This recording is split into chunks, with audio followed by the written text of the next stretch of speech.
Call the roll. Mr. Lau, Present. Mr. Griffin, Present. Mr. Simrod, Here. Dr. Matusek, Here. and Mrs. Charmison. Here. Welcome to our regulars. Okay, call your visitors. We see you all the time. Seeing as there are no public comments recorded or that anybody signed up, we will move to the consent agenda. Have you had a chance to look it over? Do you need anything pulled out? We've got our answer on the Freightliner bus. I'm good. Seeing none, I will move to approve the consent agenda as posted. Second. Mr. Griffin, Yes. Dr. Matusek. Yes. Mr. Simrod, Yes. Mr. Lau, Aye. Mrs. Charmison. Yes. 4.1 regards the possible board action regarding our food service management company. So this is our year for renewal. It's a 5-year cycle, and you can cancel within like a 30, 60-day notice if, during the year. But anyway, put that out for request for proposal. 2 companies sent back RFPs that we looked through today. I attached the main highlights of the bid recaps and all those. Here is everything of them convincing you why you need to go with them. I've dealt with enough schools. I've always been with OPA here and then previous school, so they've always done well. Keystone, I've visited with other superintendents, and it's like anything else. When you serve 800 kids, 1,000 kids, that day there's going to be a lot of them that like it. There's going to be a lot of them that don't. It ebbs and flows. After COVID, we had, pretty rough quality of food, to be honest, and the selection is pretty bad. But I talked with Keystone schools, and they were the same way. Customer service of both is very good. When Keystone started this, they mainly served 1 entree, and OPA had 2 or 3. Keystone now has multiple entrees. Keystone now has salad bars. So it's really pretty much apples to apples, and they compete against each other. The salesmen, they're friends with each other, they know. So on the bid recap, go through that just real quick. Price per meal is ultimately what it boils down to. There's a criterion that you talk about, working with the food service provider, being able to plan the menu, and customer service if something goes wrong, and those all equate to it, but bottom line, it always ends up going back to the majority of price. On this, the initial bid from, the bid from OPA was $353 per meal, and Keystone was $303. So immediately, what's the difference? And to visit with OPA representatives today and visit with Keystone representatives today, and the main difference is it's not an apples to apples bid because Keystone did not bid 3 additional employees. Right now we have 6 who are Hennessey employees, and we have 3 that are OPA. They didn't know about those 3. So, one way or the other, you're going to pay for the labor, and it's usually in a bill back. You used to be able to, if somebody from a Hennessey employee that worked for the kitchen left, then, the food service management company would hire them back, but then they're going to end up billing you back for those services. They would hire their own. They would hire their own. You try to Replace that. shift everybody to that, yes. And so with that being said, I asked, and by Keystone, I said, well, what is a price per employee? And they said on average it's 13 to 15 cents the way it works into the formula. So if you had 3 employees at 15 cents, just easy math, that puts you around $3.48. The difference is the 1 employee that they didn't have was Francis Streck, who is the director. And so it's really kind of about a 3.5 type situation compared to what the others make. So with that being said, them only having a few employees, I don't want our current, they're OPA employees, but I still consider them ours. I don't want to lose those employees. I know that we still feel short-staffed at times, and with that factor being into adding on to the 303 where it is more of an apples to apples bid, I would recommend that we stay with OPA Food Services. If approved, then that's their bid package, their RFP, everything will go to the State Department. They will go through one last time to make sure the bid packet and everything is correct and, that they've met everything that we've requested on the RFP. And if that's the case, then we'll get approval and move forward with them. So there's no major changes There's no major with Opa's bid No. that you saw? No. It reflects a truer bill back for the labor because they know what they had. And they've been here for now 4 years or 3, I thought it was 5.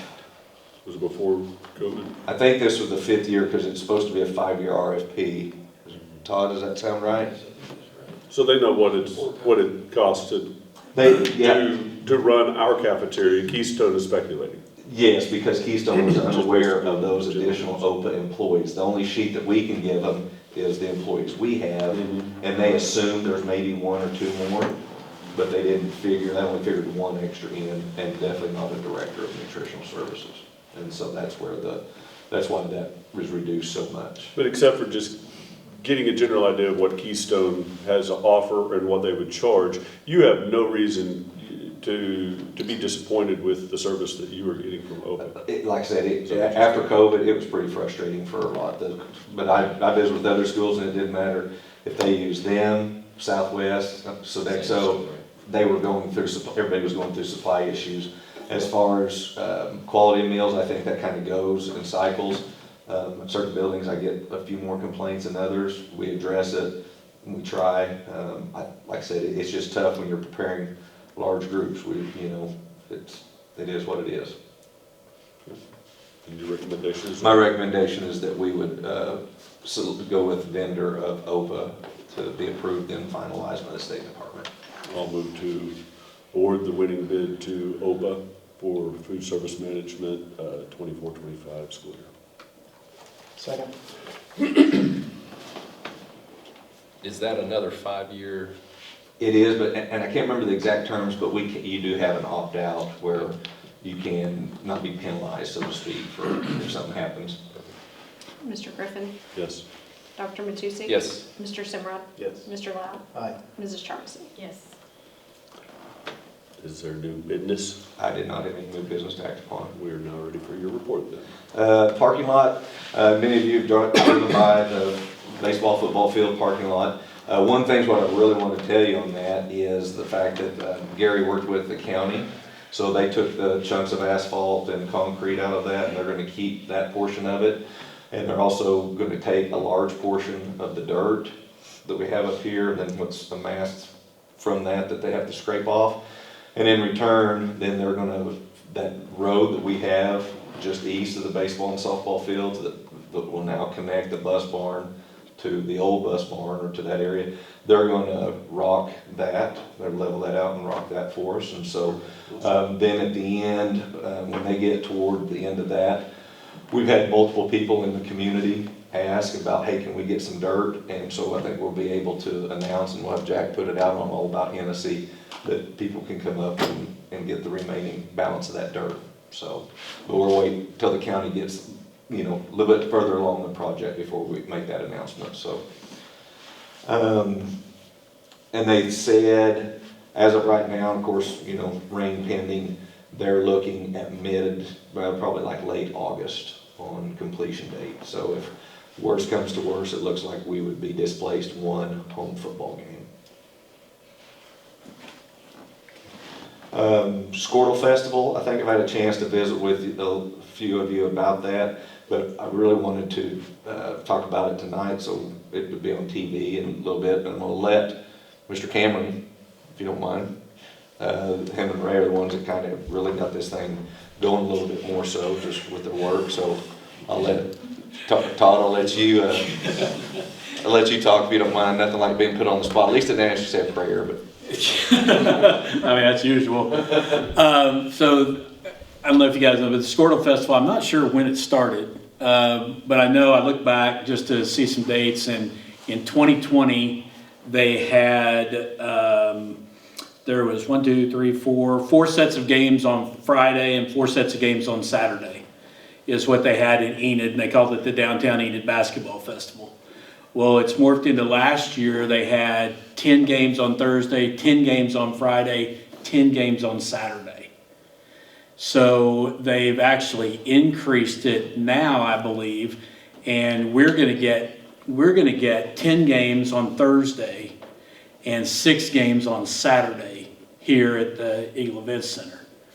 So, I mean, it'd be big for our town. You know, I think we've been after Adam since we were at Stride down there. We were like, just come to Hennessey. We'll do it here. And so finally, this year, they're gonna do that. And, I mean, I think there's a potential of us getting even more the year following as well. What's that weekend? It's January 30th through February 1st.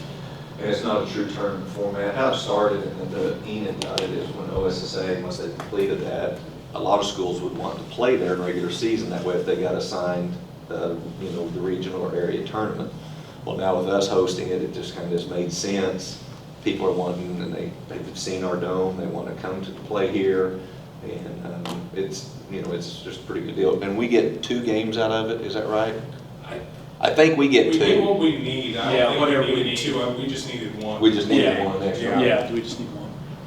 Is there, As far as gate, when you say we get one, what do you mean? We get- So we get free entry for Oh.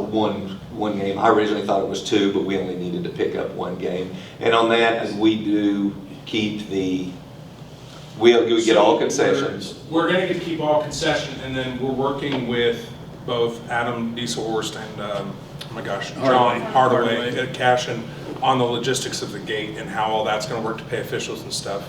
But we will get to keep all the concessions for It'll be a sure. revenue boost for our athletic department for sure, and then also just bring people to the community. Yeah. It'll be a lot of work, so if anybody wants to volunteer. you need one extra PA guy, I think. Josh? No. So just wanted to make everybody fully aware of what that is.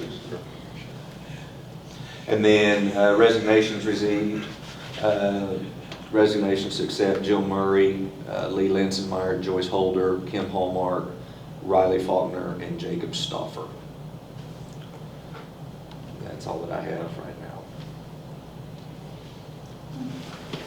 Moving to 7.0, executive session regarding employment and personnel as stated in the agenda. I will move to enter into executive session.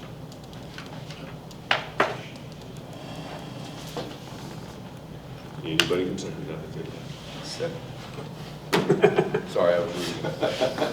Second. Mr. Griffin, Yes. Dr. Matusek, Do you want me to read all Mr. of that? Simrod, Yes. Before we enter into Mr. Lau, Aye. Mrs. Charles.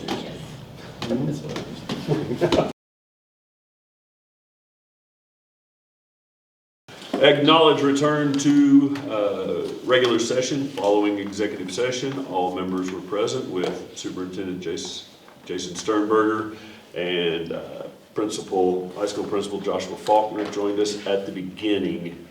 No votes were taken. What time did you say you returned, or did it say on it? 8:15 is when we returned. Thank you. Okay. If you're ready to proceed, 7.2, regarding the employment of certified staff on temporary contracts for 24-25. That would include middle school language arts teacher, high school science teacher, and high school history teacher. We don't have a high school science teacher to recommend, but for the middle school language arts and high school history position, I recommend Jill Boyd for middle school language arts and Kate Valenti as the high school history teacher. Move to hire? Second? Mr. Griffin, Yes. Dr. Matusek, Yes. Mr. Simrod, Yes. Mr. Lau, Aye. Mrs. Charles. Yes. 7.3 regards the employment of support staff as listed in the agenda. I recommend to the board the employment of summer staff or summer help as cooks, Basilia Holwin, Veronica Roman, and Patty Shaw at their regular hourly rate. Custodian helpers would be Taylor Franklin and Brant Beeman at $8.50 an hour, and summer tech assistant before she takes her job with Enid Public Schools, Rayanna Fuchsa. So moved. Second. Mr. Griffin, Yes. Dr. Matusek, Yes. Mr. Simrod, Yes. Mr. Lau, Aye. Mrs. Jones. Yes. Move to adjourn. That's your choice, you said. So, I move to Second. adjourn. second. Apparently you got no place to go. I'm still. Mr. Griffin, I'm still. Yes. Dr. Matusek, Still back Sore. Well, because Yes. Mr. there were Simrod, other people on Mr. there. Lau, Mrs. Charmison,